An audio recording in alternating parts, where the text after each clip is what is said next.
teman-teman semua, ketemu lagi bersama saya di channel Sobat TMI. Nah, di video kali ini sedikit berbeda teman-teman, karena saya akan memberikan tutorial ke kalian step by step dari awal untuk mengikuti program SP2T. Mulai dari membuat akun, cara mengisi formulir, biodata kalian itu seperti apa, dan sampai nantinya itu kalian itu bisa melamar untuk mengikuti program SP2T.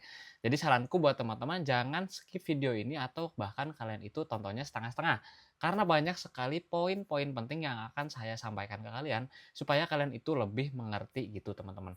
Jadi, tanpa berlama-lama kita langsung saja ke tutorialnya. Oke, jadi sekarang aku udah masuk di website resminya Siskop 2MI. Nah, buat kalian yang masih bingung websitenya, nanti aku akan taruh di link deskripsi yang ada di video, kalian bisa lihat aja nanti. Nah, untuk langkah pertama buat kalian yang belum mempunyai akun atau mau mendaftar mengikuti program SP2T itu wajib bikin akun dulu gitu. Bikin akunnya tuh di website resminya juga gitu. Nah, untuk langkah pertama yaitu teman-teman itu masukin nomor NIK kependudukan kalian gitu pas di mulai buat akunnya gitu. Kemudian nama yang sesuai dengan nama kalian dan tanggal lahir kalian gitu. Kemudian di sini ada mengisi nama ibu kandung kalian sesuai NIK gitu. Misalkan, orang tua kalian bercerai, kalian misalkan ikut, ayah dan ayahnya menikah lagi, tulis aja nama orang tua kalian yang pertama, nama ibu kandung intinya. Kemudian nomor telepon juga wajib aktif ya teman-teman dan alamat email juga ini wajib aktif. Supaya apa? Supaya teman-teman itu tahu nantinya itu dapat notifikasi misalkan teman-teman, mendaftar dan misalkan lolos ujian seleksinya gitu, nanti kan ada pemberitahuan ke email. Nah, kemudian setelah itu teman-teman wajib mengisi password juga gitu, teman-teman, dan password itu wajib jangan sampai lupa gitu. Kemudian setelah membuat akun nantinya teman-teman itu, dapat, link notifikasi, link aktivasi ke akun email yang teman-teman tadi masukin gitu ke pas yang bikin akun. Nah, contohnya seperti ini, link aktivasinya, link aktivasi akun Siskop 2MI. Nah, teman-teman terus selalu klik link aktivasinya buat, memverifikasi kalau itu tuh kalian gitu. Setelah akun teman-teman sudah jadi, nantinya itu teman-teman pasti diarahkan ke, dashboard PMI gitu. Di sini ada dashboard di dashboard PMI ada lamaran, lamaran diproses, lamaran dikembalikan, dan juga lamaran ditolak.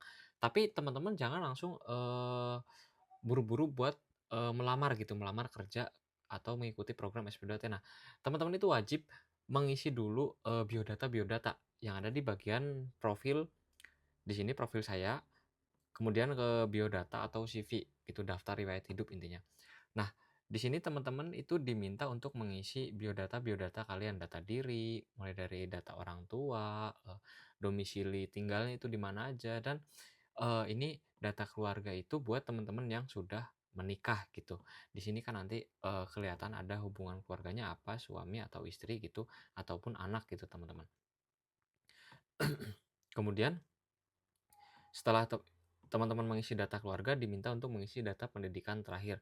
Nah, buat pendidikan itu biasanya minimal itu SMK atau SMA gitu teman-teman. Kalau SMP saya belum kurang paham intinya, tapi untuk yang saya tahu itu minimal itu SMK atau SMA teman-teman. Tapi nanti teman-teman bisa cari tahu lagi gitu pendidikan minimalnya itu apa. Dan kemudian bahasa ya, ini bahasa itu misalkan teman-teman bisa bahasa Inggris atau bahasa Mandarin dan punya sertifikat itu dimasukin aja gitu, nggak apa-apa. Jangan nggak dimasukin karena ini bisa jadi nilai plus buat teman-teman nantinya ketika, mengikuti program SP2T gitu. Kemudian, eee, ahli waris ahli waris itu, misalkan di sini tuh, nama orang tua kalian gitu. Nama orang tua kalian atau nama kakak kalian, istri kalian misalkan sudah menikah gitu. Kalau belum menikah orang tua, kakak kandung itu nggak apa-apa gitu teman-teman, tapi kalau udah menikah, anak atau istri gitu. Kemudian, teman-teman itu diminta lagi kontak darurat. Nah, kontak darurat itu fungsinya apa? Fungsinya itu hampir sama kayak, ahli waris gitu. Semisal teman-teman itu terjadi hal-hal yang tidak diinginkan ya, amit-amit terjadi kecelakaan waktu bekerja di Taiwan gitu, dan sampai meninggal gitu, amit-amit ya. Itu nanti ada yang dapat dihubungi yaitu ahli waris dan juga kontak darurat gitu teman-teman. Nah, kemudian rekening bank itu teman-teman semisal belum ada itu dikosongkan dulu nggak apa-apa, tapi kalau semisal sudah ada itu diisi juga boleh gitu teman-teman. Nah, untuk keterampilan misalkan ini tuh kan kayak, skill gitu. Skill teman-teman misalkan apa gitu, misalkan saya, skill-nya itu bisa las gitu dan ada sertifikatnya nih. Boleh teman-teman cantumin aja gitu, karena pastinya nanti itu bisa jadi nilai plus buat teman-teman gitu. Dan di sini juga yang terakhir itu ada, pengalaman kerja. Pengalaman kerja itu misalkan teman-teman pernah bekerja di perusahaan yang ada di Indonesia itu misalkan di perusahaan yang ada di Bekasi, di Cikarang, atau yang ada di seluruh Indonesia intinya, itu dimasukin aja misalkan punya pengalaman gitu. Tapi buat teman-teman yang belum punya pengalaman sama sama sekali gitu, fresh graduate lah bahasanya ya, atau baru lulus, dikosongkan juga nggak apa-apa gitu intinya. Soalnya ini, terbuka untuk semua kalangan gitu, mau teman-teman baru lulus, mau sudah punya pengalaman, itu bisa mengikuti program ini gitu. Nah, ketika teman-teman sudah mengisi ini semua, kemudian teman-teman nanti lanjut untuk mengisi ke bagian dokumen di bawah biodata. Nah, untuk dokumen ini teman-teman bisa diisi kayak ahli waris itu siapa saja yang tadi, bisa KTP atau kartu keluarga gitu diisinya. Kemudian akte kelahiran itu wajib ada ya. Kemarin sempat ada yang komen ke saya, "Mas ini saya nggak punya akte gimana ya?" Itu nggak bisa teman-teman, harus punya akte soalnya kita kan mau kerja ke luar negeri gitu, soalnya ke luar negeri kan pastinya ketat. Mungkin kalau di Indonesia aja itu udah sedikit ketat ya, tapi kadang masih bisa gitu. Tapi kalau ke luar negeri itu ketat banget gitu teman-teman. Jadi kayak akte kayak gitu wajib ada ya.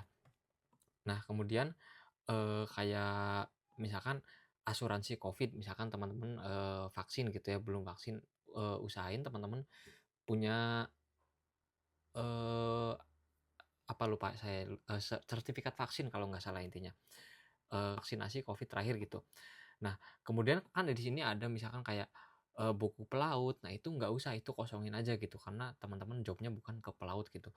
Intinya teman-teman di sini diminta untuk mengisi sesuai dengan keberangkatan teman-teman, misalkan mau ke Taiwan, ya ke Taiwan gitu, tapi semisal ada, berkas yang belum ada, contohnya kayak paspor gitu kan belum ada ya, terus kayak di sini ada ARC baru, ini dari KDI Taipei, nah ini bukan ya teman-teman, ini soalnya buat teman-teman yang misalkan, sudah pernah berangkat ataupun teman-teman yang tinggal di Taiwan gitu. Tapi kalau teman-teman belum ada, dikosongin dulu aja, nggak apa-apa, yang penting diisinya itu yang ada dulu gitu, intinya. Kayak seperti pengalaman kerja, sertifikat keterampilan gitu yang diisi-isi yang seperti itu. Nah, kemudian ada, foto foto berwarna 3x4 ya, ini diisi juga. Pokoknya yang di sini itu yang diisi yang ada dulu gitu, yang belum ada seperti paspor nanti bisa nyusul waktu teman-teman itu lolos di ujian seleksi ya, biasanya seperti itu ya. Nah, setelah teman-teman mengisi semua di sini yang sudah, tertera, sudah diisi semua, nanti teman-teman bisa masuk ke bagian, eee, lowongan. Misalkan teman-teman mau mencari, pekerjaan di program SP2T gitu misalkan. Nah di sini, ada di cari negara, misalkan teman-teman ketik aja gitu, Taiwan misalkan di sini yang muncul, nanti pasti muncul ada, Taiwan. Nah, di sini ada Taiwan.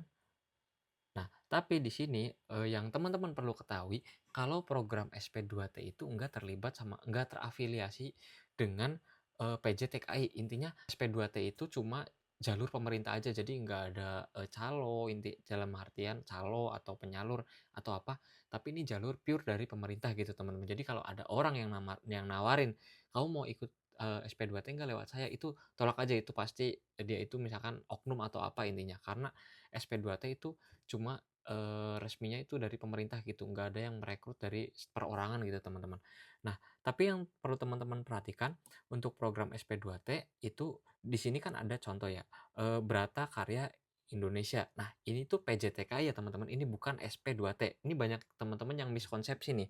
Kemarin banyak sekali teman-teman yang nanya ke saya, "Ini kok nggak bisa dilamar ya? Nggak bisa dilamar ya? Ini kok nggak ada?" Ini yang teman-teman lihat itu bukan program SP2T, tapi ini lewat PJTKI gitu. Kalau program SP2T itu bukan Brata Karya Indonesia atau Intan Ayu Lestari, tapi di sini itu perseorangan gitu. Jadi, pribadi intinya, sendiri gitu. Ini kan lewat penyalur, ada yang ngebantu intinya, ada yang ngebantu proses teman-teman, gitu teman-teman.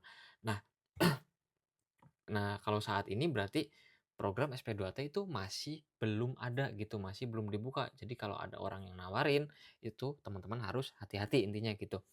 Nah, buat teman-teman yang sudah, melamar atau ketika program ini sudah dibuka nantinya, nah, nanti kan ada, di bagian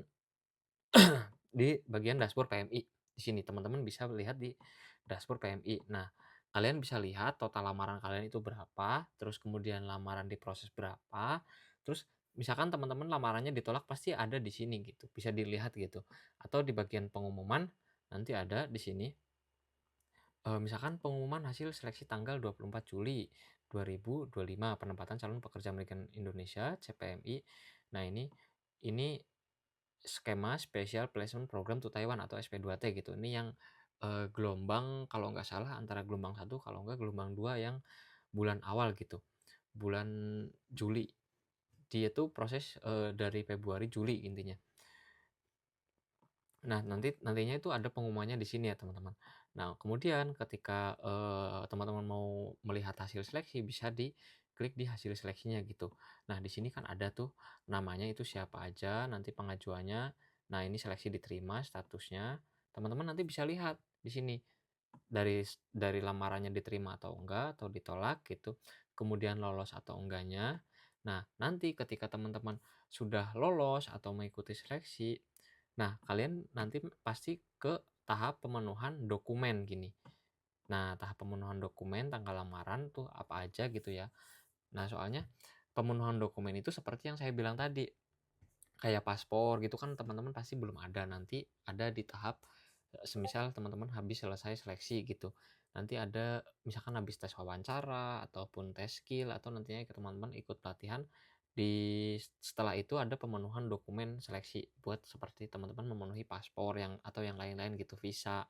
Nah, buat teman-teman yang masih, nanya ini, program SP2T emang itu pure gratis ya? Bener, itu pure gratis teman-teman. Soalnya kalau saya pribadi ya, saya pribadi dulu itu prosesnya bukan SP2T, tapi saudara saya yang prosesnya SP2T. Kalau saya pribadi dulu itu waktu, masih ketabrak Covid teman-teman, jadi masih ditutup programnya.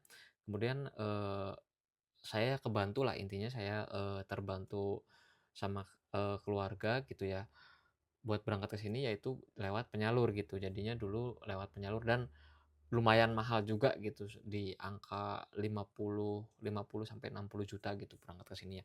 Tapi kalau program SP2T itu pure bener-bener gratis. Soalnya saudara saya sendiri yang berangkat dan, dia itu bilang ke saya, anu, buat nanti di-share aja buat teman-teman gitu kalau yang mau ke Taiwan terkendala sama biaya, ikut program ini aja gitu.